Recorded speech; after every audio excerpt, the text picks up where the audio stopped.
Now, DOM manipulation, you should know the basic DOM manipulation methods, what the differences are between some of them, and the fact that it returns a node element or HTML elements.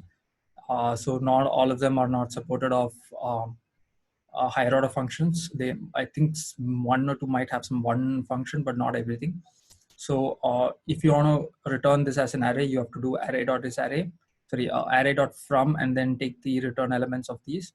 So please ensure that you understand these DOM manipulation methods, because on the case that you are going to work in a company which doesn't use React, and maybe you're working on Electron.js or vanilla JavaScript, you still need to know DOM manipulation, and probably we may use jQuery along with it. All right, so basics of this you should be able to understand. There's something called clone elements also. You can have a look at that. How do you remove event listeners? That's also one thing you can look at.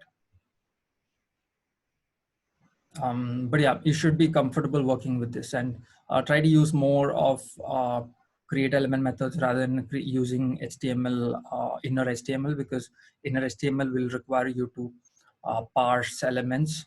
But then again, this depends on company to company. Maybe readability is better for inner HTML, but there's obviously some performance gains with using set attribute and create elements and etc. And it's also easier to do recursion-based items with these methods. All right, so the next thing is for event propagation. So this is not a very complex topic. It's a pretty straightforward topic. So there are three phases to an event propagation. So whenever you click on an element on a board on your web page, there are three things that happen. One is called event capturing. It is to capture the event, and there's something called the target phase. So first is the capture phase, then the target phase, then the bubbling phase. It's just that bubbling and capturing almost does the same thing, but the reverse. The reason this happens is because bubbling was started by Microsoft and the Internet Explorer.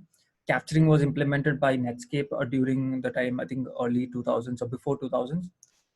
And around 2000, 2001, I think W3 Schools or the consortium, they TC39, they implemented or they kept it as a standard for both event bubbling and capturing. So you have a capture phase, then your target phase, and then bubbling up. All right. So I think till Internet Explorer 7 or 9, I think they didn't implement capturing. I don't know, and I think now it's there. Both are available. So depending on browser to browser, you might have to check. But I think now almost all browsers support it. There are some subtle differences between event bubbling and capturing. So bubbling flows down from the top of the element to the, bubbling, bubbling bubbles upwards. So from the target element, it bubbles up to the top of the window object. Capturing starts from the window object to the target element. I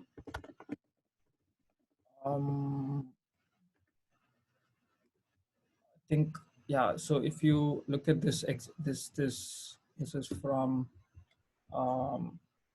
the MDN itself, I guess. So there are many examples out there. Yeah, so this kind of explains what a capture phase and bubbling phase and target phase does. So when you click on, let's say, this element here, a capture phase which starts from window and goes down all the way to this and then reaches here. And then from here, it goes upwards back to the window. Important things is that not all events bubble up. Like, for example, focus, blur, all of that stuff doesn't bubble up. So those are some subtle differences. Where would you use this? It's a concept called event delegation. Now, like the name suggests, you're delegating the event to something. So the idea behind it is that, for example, let's say you have a table of 100 rows, all right, and you have, let's say, 2-3 buttons on each, and each button has some event on it. So let's say 2 buttons into 100, that's 200 event listeners that you have made over there dynamically. So let's assume it's for delete and edit, you have made some event listeners. All right. So at this point, rather than creating 200 or 200 or 100 into 2 event listeners, you can make just a single event listener onto your table here. All right. So you will have one event listener maybe on the capturing or bubbling phase. You can have one of them, whichever you want, depending on your use case. And when the target is initiated, you will know by event.target which element has called you. So based on that, you can do your events or logic behind it. So rather than having so many functions out there, you can have a single function to handle it. Just think of it as a manager assigning, like you have 100 employees and a manager is assigned to him. Right. So rather than the 100 employees reporting to the top boss here, there is one intermediate manager who would handle all of these 100 people, and then based on the request, he would give out the request to the main body. Just an analogy example.